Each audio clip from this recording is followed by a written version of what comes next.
नमस्कार दोस्तों, welcome to मेरी क्लास।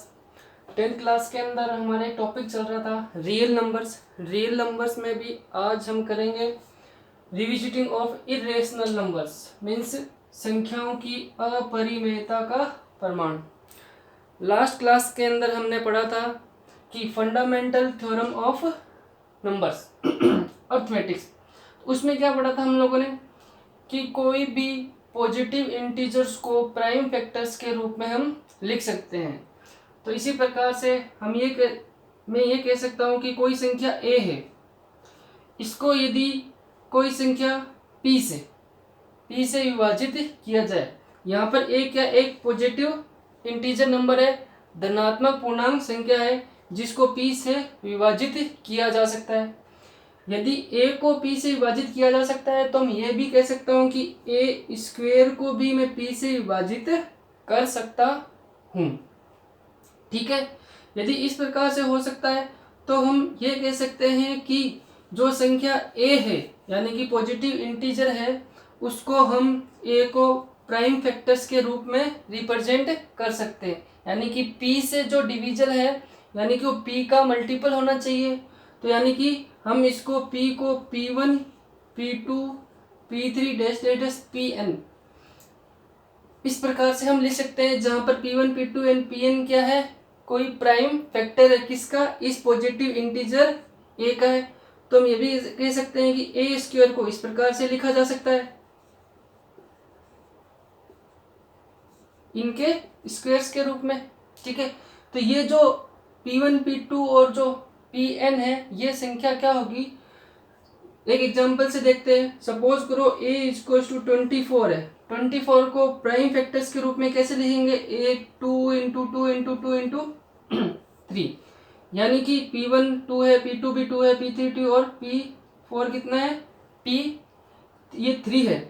तो हम ये कह सकते हैं कि जो पॉजिटिव इंटीजर है उसको प्राइम फैक्टर्स के रूप में लिखा जा सकता है, और ए स्क्वायर को इस प्रकार से लिखा जा सकता है और ए को इस प्रकार से लिखा जा सकता है।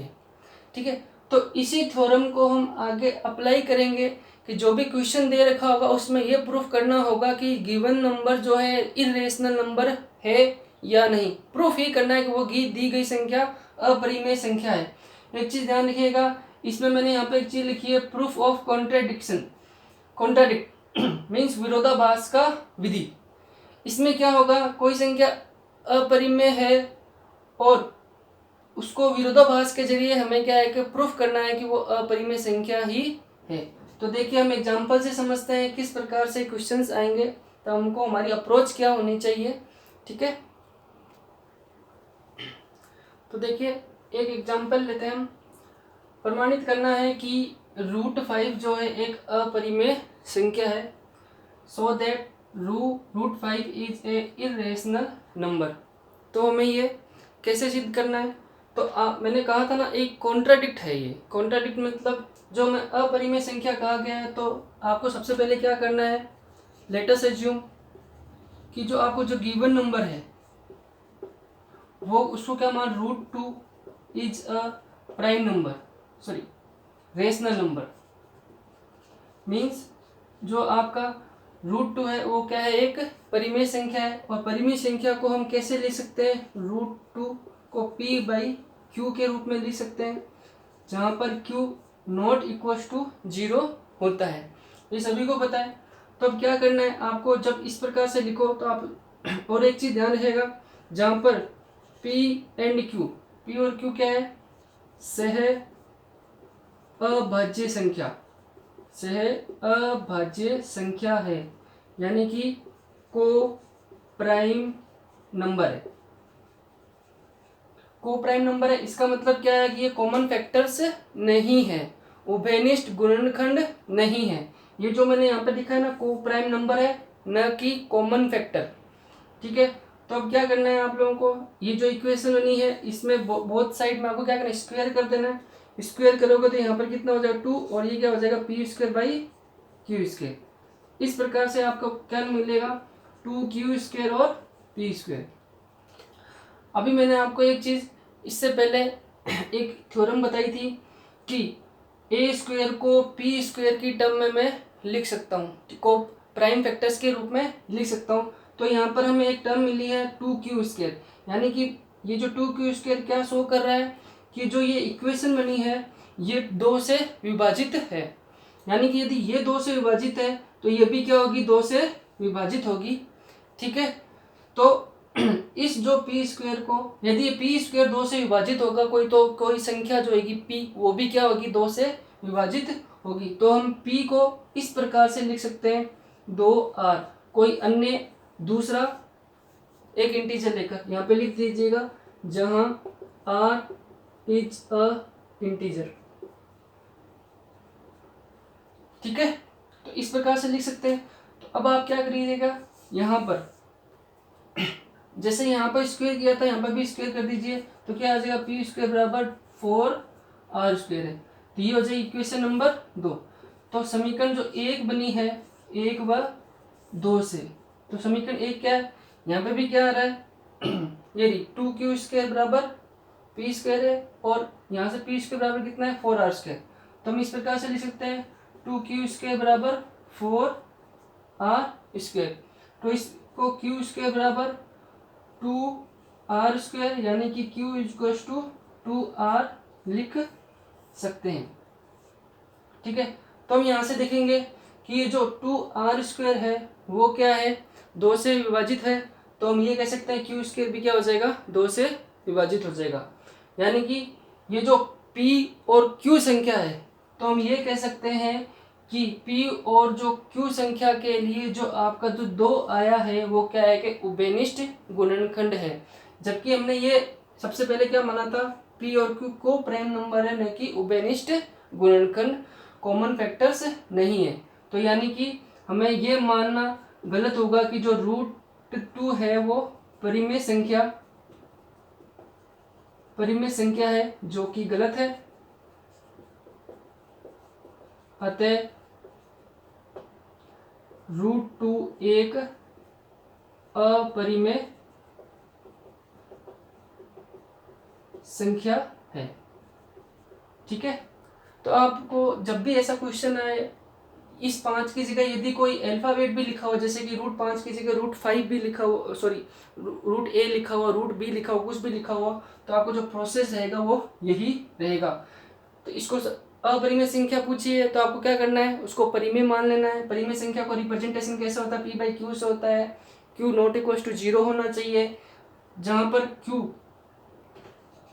क्या माने हैं मैंने, आप a और b भी मान सकते हैं, जहां पर p और q क्या है, सह अभाज्य संख्या है, को प्राइम नंबर से, न कि कॉमन फैक्टर है। तो इस प्रकार से आप सॉल्यूशन करोगे तो आप देखोगे कि ये जो 2 है, 2 की जगह कुछ और भी हो सकता है, जो हमारी संख्या होगी उस पर डिपेंड करेगा।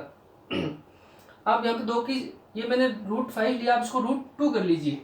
ठीक है, ये मैंने √2 के लिए सॉल्व करा दिया जाए, तो आप इसको √2 ही कर लीजिए। ठीक है, वो बाई मिस्टेक आपको √5 की जगह √2 लिखा गया है, तो आप उसको 2 के लिए कर सकते हैं। ठीक है, कोई भी संख्या हो यहाँ पर, तो आपको क्या करना यही है, प्रोसेस यही फॉलो करना है। और भी क्वेश्चन करते हैं। तो देखिए एक क्वेश्चन और है, दर्शाइए कि √2 + √5 एक अपरिमेय संख्या है। ठीक है, दर्शाइए कि √2 + √5 एक अपरिमेय संख्या है। तो इसको सॉल्व करने के लिए क्या करना है आप लोगों को, माना √2 + √5 एक परिमेय संख्या है। तो ये एक परिमेय संख्या है, तो परिमेय संख्या को हम कैसे लिखते हैं, p/q की फॉर्म में लिखते हैं, जहां पर q ≠ 0, और एक क्या है यहाँ पर p p/q क्या है, पूर्णांक सह अभाज्य संख्या को अभाज्य गुणन, यानी कि इंटीजर ऑफ को प्राइम नंबर है। ठीक है,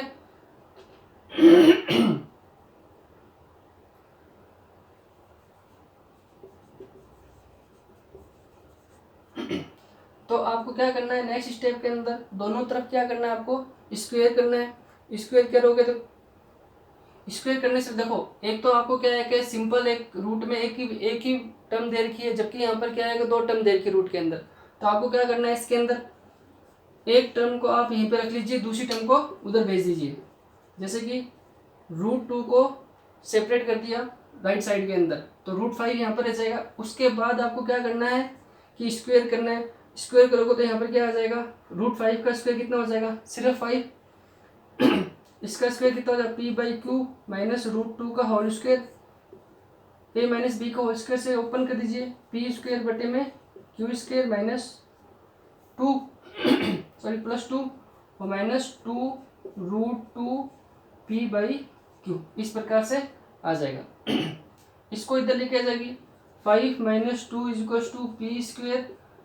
p²/q² माइनस 2 √2 p/q। तो यहाँ पे कितना आ जाएगा, 3 = p²/q² माइनस 2 √2 p/q। आप इसको सोल्व करिए और आगे यहाँ पर कितना आ जाएगा 3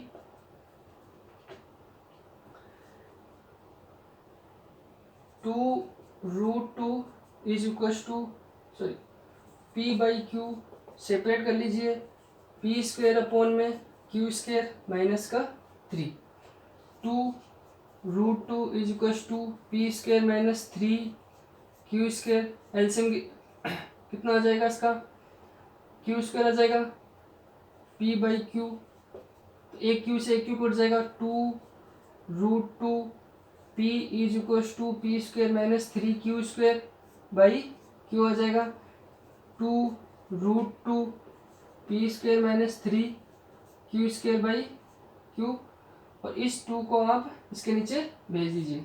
तो आपके पास में ये एक इक्वेशन मिल जाएगी, सेकंड नंबर इक्वेशन। एक इक्वेशन आपके पास में ये है। तो आप यहाँ पर देखोगे कि आपने p और q क्या लिए थे, एक पूर्णांक संख्या इंटीजर संख्या है, तो हम ये कह सकते हैं कि ये जो p माइनस q, तो यहाँ पर जो मैं लैंग्वेज बोल रहा हूँ वो आपको ऐसे लिखनी है। हमने माना था p एंड q क्या है, एक इंटीजर नंबर है, पूर्णांक संख्या है, तो आपको p² माइनस 3q² क्या हो जाएगा, एक परिमेय संख्या होगी, यानी कि रेशनल नंबर होगा। जबकि हम ये भी जानते हैं कि जो √2 है वो क्या है कि एक अपरिमेय संख्या है। तो यानी कि हम एक तरफ तो इसको क्या मान रहे हैं, परिमेय संख्या है, दूसरी संख्या ये भी पता है हमें ये क्या है, एक अपरिमेय संख्या है। ठीक है, तो हम ये कह सकते हैं कि इन दोनों में क्या है कि विरोधाभास हो रहा है, कॉन्ट्राडिक्टरी फैक्ट लग रहा है यहाँ पर। तो आपको क्या करना है, लास्ट में ये लिखना है, इसलिए जो √2 + √5 है वो क्या होगी, एक अपरिमेय संख्या ही होगी, न कि परिमेय संख्या है। इस तरह के सवाल जब भी आए तो आप लोगों को क्या करना है, सोल्व करना इसी प्रकार से। उसको अपरिमेय संख्या को परिमेय संख्या लेना है, परिमेय संख्या लेने के बाद में होल स्क्वायर करना है, होल स्क्वायर का सेपरेट कर देना है। फिर आपको जैसे जैसे मैंने स्टेप बताया वैसे ही आपको यहाँ पर सॉल्व करते जाना है। एक दो क्वेश्चन और करते हैं। तो देखिए दोस्तों, एक क्वेश्चन और लेते हैं। क्वेश्चन क्या कह रहा है कि शो करना है आप लोगों को 1/√2 क्या है, एक अपरिमेय संख्या है।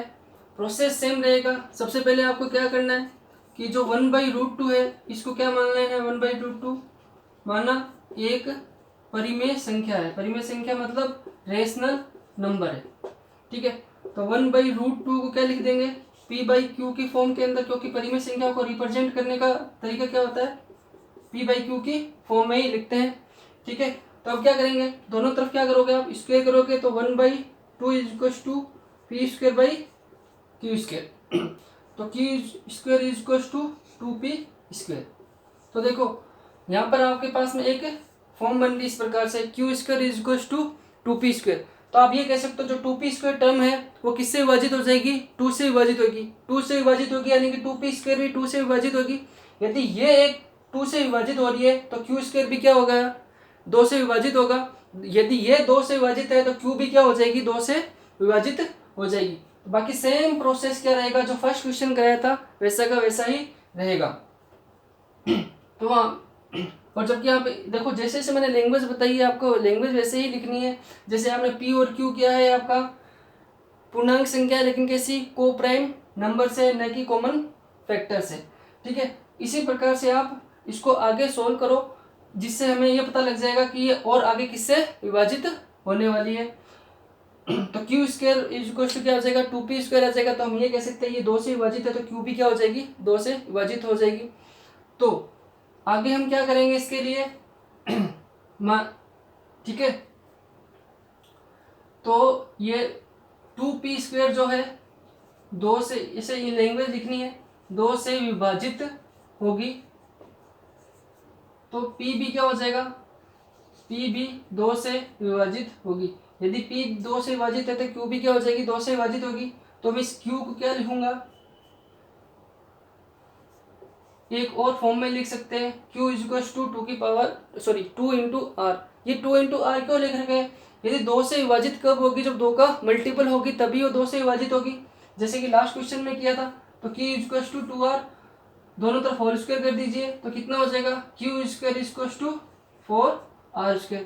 तो देखिए ये इक्वेशन नंबर 2 होगी, ये इक्वेशन नंबर 1 है, q square is equal to 2p² और q square is equal to 4r², दोनों को से बराबर कर दीजिए, तो कितना आ जाएगा, ये 2p² is equal to 4r²। तो यहाँ से कितना आ जाएगा, p square is equal to 2r² हो जाएगा। तो हम यहाँ से ये देखेंगे 2r² है, 2 का मल्टीपल है, यानी कि ये 2 से विभाजित हो जाएगी। यदि ये 2 से विभाजित हो तो p² भी क्या हो जाएगा, 2 से विभाजित होगा। यदि p² 2 से विभाजित हो रहा है तो हम ये भी कह सकते हैं कि जो p है वो भी 2 से विभाजित होगा। तो यानी कि लास्ट में हम ये कह सकते हैं कि जो 2 है वो integer number p and q का क्या हो जाएगा, कॉमन फैक्टर है। ठीक है, जबकि हम लास्ट फर्स्ट वाले क्वेश्चन की तरह ही इसको लेंगे, तो q जो है, p एंड q क्या है, एक कॉमन फैक्टर नहीं है। जबकि हम पहले क्या बोल रहे हैं, इसको अब को प्राइम नंबर है, लेकिन यहाँ से क्या पता लग रहा है हमें, ये एक कॉमन फैक्टर है। जबकि हम ये कह सकते हैं कि p और q जो है कॉमन फैक्टर नहीं है। ठीक है, तो इससे हमें यह साबित हो रहा है, प्रूफ हो रहा है कि जो आई होप आपको ये चीज़ें समझ में आई होगी कि किस प्रकार से इसके अंदर विरोधाभास हो रहा है, यानी कि कॉन्ट्राडिक्ट हो रहा है। तो ये कैसे पता लग रहा है आप लोगों को, फर्स्ट टाइम तो हम ये मानते हैं कि जो p और q क्या है, कॉमन फैक्टर नहीं है। ठीक है, जबकि यहाँ पर क्या है कि जो 2 है, 2 p और q का कॉमन फैक्टर है। ठीक है, न कि, तो इससे ये साबित तो नहीं हो रहा कि p और q कॉमन फैक्टर है। तो हम ये कह सकते हैं कि जो हमारा जो संख्या देखे 1/√2, माना तो हमने परिमेय संख्या है, जबकि √2 क्या होती है, अपरिमेय संख्या होती है। देखिए परिमेय संख्या को यदि किसी अपरिमेय संख्या को परिमेय संख्या का जोड़ा जाए, घटाया जाए, भाग दिया जाए या गुणा किया जाए, तो वह संख्या क्या रहती है, अपरिमेय संख्या ही रहती है। तो ये जो थ्योरम आपको दी गई है वो क्या है कि प्रूफ बाय कॉन्ट्राडिक्शन है, विरोधाभास की विधि से ही प्रूफ किया गया है। तो आई होप आपको ये समझ में आया होगा। ठीक है, चलिए दोस्तों अब हम आगे बढ़ते हैं। नेक्स्ट टॉपिक लिया है मैंने परिमेय संख्याओं का दशमलव प्रसार, मीन्स एक्सपेंशन, डेसिमल एक्सपेंशन है। ये दशमलव प्रसार कैसे करना है इसका वो हम देखेंगे यहाँ पर। परिमेय संख्याओं का, परिमेय संख्या जैसे कि आप लोगों को पता है कि जो परिमेय संख्या है उसको हम कैसे लिख सकते हैं, p/q की फॉर्म में लिख सकते हैं, जिसमें से q क्या होना चाहिए, नॉट इक्वल टू 0 ही होना चाहिए। ठीक है, इस प्रसार को भी 2 प्रकार से लिख सकते हैं। जो आपका दशमलव प्रसार है, डेसिमल एक्सपेंशन है, वो कैसे है, 2 प्रकार का होता है आपका। एक तो होता है शांत, एक होता है अशांत या अनवसानी, यानी कि इसको बोलेंगे नॉन टर्मिनेटिंग, ये तो हो जाएगा नॉन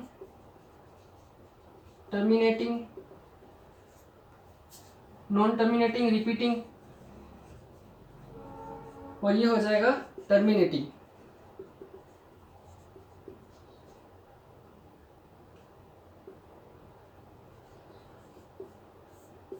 अब देखो टर्मिनेटिंग और नॉन टर्मिनेटिंग में क्या फर्क है कि जब आप किसी संख्या को किसी दूसरी संख्या से भाग देते हो यदि उसका रिमाइंडर 0 आ जाता है तो क्या हो जाएगा, टर्मिनेटिंग है। और यदि जीरो नहीं होता, रिमाइंडर जीरो नहीं होता, तो लगातार भाग देते चले जाओ, आगे से आगे क्या है कोई संख्या आती जाती है, तो उसको बोलते हैं नॉन टर्मिनेटिंग अशांत संख्या बोलते हैं। जैसे कि आप लोगों ने ये लिखा 5/2, 5/2 को आप लिखोगे तो कितना लिख दोगे इसको, ये देखो दशमलव में लिख सकते हैं इसको 2.5, यानी कि जो इसका रिमाइंडर है वो कितना आ जाएगा, 0 आ जाएगा। जबकि आप 1/3 को भी लिखोगे तो कैसे आ जाएगा, 0.333 dash dash dash dash dash, ये आगे क्या करता जाएगा, चलता जाएगा, जिसमें वो रिपीटिंग भी होगी। यानी कि पॉइंट के बाद में, दशमलव के बाद में हम कैसे लिख सकते हैं, इस प्रकार से लिख सकते हैं। ये तो एक छोटा सा एग्जाम्पल था। आगे हम संख्याओं में करते हैं। इसमें बस यही करना है कि दशमलव प्रसार किस प्रकार से लिखना है वो देखना है हमें, ठीक है। एग्जाम्पल से ही करते हैं, एग्जाम्पल से करेंगे तो ज़्यादा समझ में आ जाएगा। बस इसमें ध्यान रखना है ये कि ये जो इसमें जो डिनोमिनेटर जो टर्म होती है वो 2 की पावर m और 5 की पावर n में है। यदि डिनोमिनेटर की जो टर्म है, यदि वो 2 की पावर m मल्टीप्लाई में 5 की पावर n की टर्म में है, तब तो क्या हो जाएगा, वो नो टर्मिनेटिंग हो जाएगी। और नॉन टर्मिनेटिंग कब हो जाएगी, यदि वो 2 की पावर m इंटू 5 की पावर n में नहीं है, तो वो क्या हो जाएगी, नॉन टर्मिनेटिंग रिपीटिंग हो जाएगी। इस चीज़ का ध्यान रखना है। बस इसमें क्वेश्चन यही आता है कि आप लोगों को 2-3 कुछ संख्या दे रखी होगी, उसके अंदर से आपको यही बताना है कि दशमलव प्रसार शांत है या अशांत है, ठीक है। और उसको किस प्रकार से हम फाइंड आउट करेंगे, 2 की पावर m इंटू 5 की पावर n की टर्म के अंदर। एग्जाम्पल से समझते हैं हम इसको।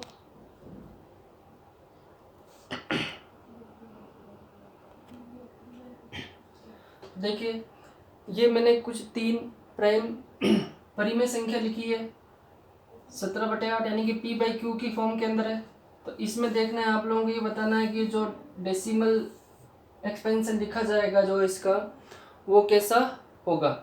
तो मैंने आप लोगों को बताया कि जो टर्मिनेटिंग होगा, टर्मिनेटिंग के लिए क्या होना चाहिए, 2 की पावर m इंटू 5 की पावर, कौन सा, डिनोमीटर वाला यदि 2 की पावर m इंटू 5 की पावर n की टर्म में होगा, तब तो क्या वह टर्मिनेटिंग होगा।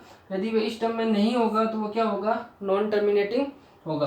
चलो चेक करते हैं यहाँ पर। जैसे कि 17/8 लेते हैं, 17 इस 8 को क्या लिख सकते हो, मैं 2 की पावर 3 इस प्रकार से हम लिख सकते हैं। तो देखिए, तो ये 2 की पावर 3 आ रहा है। यदि मैं इसको 5 की पावर 0 से और इसको 5 की पावर 0 से मल्टीप्लाई कर दूँ, तो 5 की पावर 0 तो कितना हो जाएगा, 1 ही होता है। तो यानी कि ये कितना हो जाएगा, ये जो संख्या है 2 की पावर 3 इंटू 5 की पावर 0, ये क्या है, 2 की पावर m, जो कि 2 की पावर m इंटू 5 की पावर n में दर्शाई जा सकती है, ठीक है। तो इस बार से ये क्या हो जाएगी, एक शांत हो जाएगी, टर्मिनेटिंग संख्या हो जाएगी, टर्मिनेटिंग परिमेय संख्या हो जाएगी। इसी प्रकार से हम यदि इसको लेते हैं 64/455 को, तो आपको क्या करना है, सिर्फ डिनोमीटर वाली वैल्यू ही देखनी है। किसको, डिनोमीटर वाली वैल्यू को ही देखना है। 455 को कैसे लिखोगे आप, यदि मैं इसको 5 से 455 को कैसे लिख सकते हैं, 5 से अगर डिवाइड करूँ तो कितना हो जाएगा, ये 991 इंटू 5। तो इसको ऐसे लिख सकता हूँ मैं 7 इंटू 13 इंटू 5। तो देखो क्या हो जाएगा, ये 5 इंटू 7 इंटू 13 हो जाएगा। तो क्या ये 2 की पावर m इंटू 5 की पावर n में आ रहा है क्या, नहीं आ रहा। तो आप लोग लिख दीजिएगा, जो डिनोमिनेटर टर्म है 455 संख्या जो है, उसको 2 की पावर m मल्टीप्लाई बाई 5 की पावर n में नहीं लिख सकते हैं। तो इस प्रकार से क्या हो जाएगी, ये अशांत संख्या हो जाएगी, यानी कि नॉन टर्मिनेटिंग रिपीटिंग हो जाएगी। इसी प्रकार से आप इसको देखिए, 125/441 है, ठीक है। तो डिनोमिनेटर टर्म में लिखता हूँ 441 को कैसे लिख सकते हैं, ये 21 का स्क्वायर है। तो इसको 3 इंटू 7 का स्क्वायर लिख सकते हैं। तो कितना हो जाएगा, 3 का स्क्वायर इंटू 7 का स्क्वायर। तो आप इसमें भी देखोगे कि ये 2 की पावर n फॉर्म में नहीं बन रहा है, ये 2 की पावर n इंटू 5 की पावर n टर्म में नहीं बन रहा है। तो इसका मतलब जो आपके पास में 125/441 जो संख्या है, वो भी कैसी है, आपके पास में अशांत संख्या है, नॉन टर्मिनेटिंग संख्या है। तो आप लोगों को जो क्वेश्चन दे रखा होगा उसमें यही लिखा होगा काफ़ी सारी संख्याएं दे रखी है जो परिमेय संख्या है। दर्शाइए कि परिमेय संख्या में कौन कौन सी शांत है, कौन कौन सी अशांत है, यानी कि टर्मिनेटिंग और नॉन टर्मिनेटिंग संख्या ही फाइंड आउट करनी है। तो देखिए ये दो एग्जाम्पल और लिए हैं, ये 13/125 है, ठीक है। तो आप लोगों को इसको इसमें भी यही दर्शाना है कि ये शांत है, अशांत है, कैसी संख्या है, ये टर्मिनेटिंग है या फिर नॉन टर्मिनेटिंग संख्या है।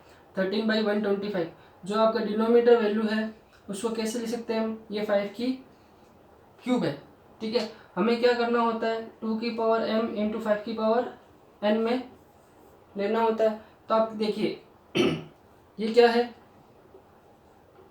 5 की जितनी 5 की पावर है, पावर कितनी है 3 है, उतनी क्या है कि अंश में हर के अंदर न्यूमरेटर और डिनोमिनेटर में क्या है मल्टीप्लाई कर दो। 2 की पावर 3 तो 2 की पावर 3 इंटू 5 की पावर 3 है। तो ये कितना हो जाएगा 13 इंटू 2 की पावर 3 डिवाइड बाई कितना 2 इंटू 3 की पावर क्यूब। तो क्या ये 2 की पावर m और 5 की पावर n की टर्म में आ रहा है, क्या आ रहा है? तो हाँ इस प्रकार से लिखा जा रहा है, तब तो हम क्या लिखते हैं, इसको टर्मिनेटिंग है, अदरवाइज क्या हो जाएगा नॉन टर्मिनेटिंग है।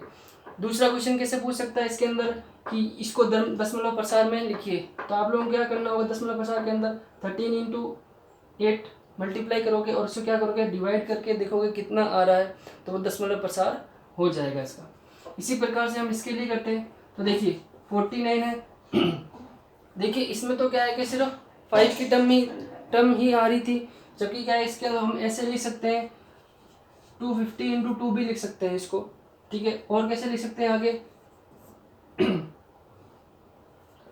25 इंटू 10 इंटू 2, और इसको ऐसे भी लिख सकते हैं 49 into 2 into 2 into 5 into 5 into 5, इस प्रकार से लिखा जा सकता है। तो हम इसको और ऐसे भी लिख सकते हैं 2 की पावर 2 इंटू 5 की पावर 3। तो देखिए क्या ये 2 की पावर m और 5 की पावर n में लिखा जा सकता है क्या? जी हाँ लिखा जा रहा है, लिख सकते हैं हम इसको। तो हम इसको क्या बोलते हैं, ये भी एक शांत संख्या है, अशांत संख्या नहीं है, टर्मिनेटिंग है, नॉन टर्मिनेटिंग।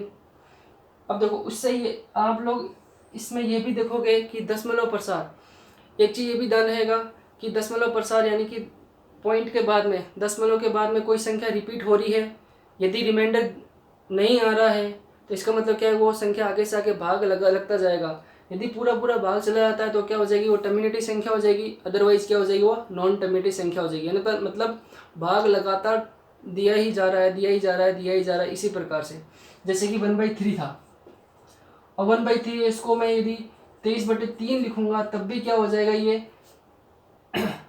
पॉइंट के बाद में ये आगे से आगे चलता ही जाएगा, चलता ही जाएगा, चलता ही जाएगा। तो ये टर्मिनेटिंग और नॉन टर्मिनेटिंग संख्याओं के थ्रू दशमलव प्रसार था।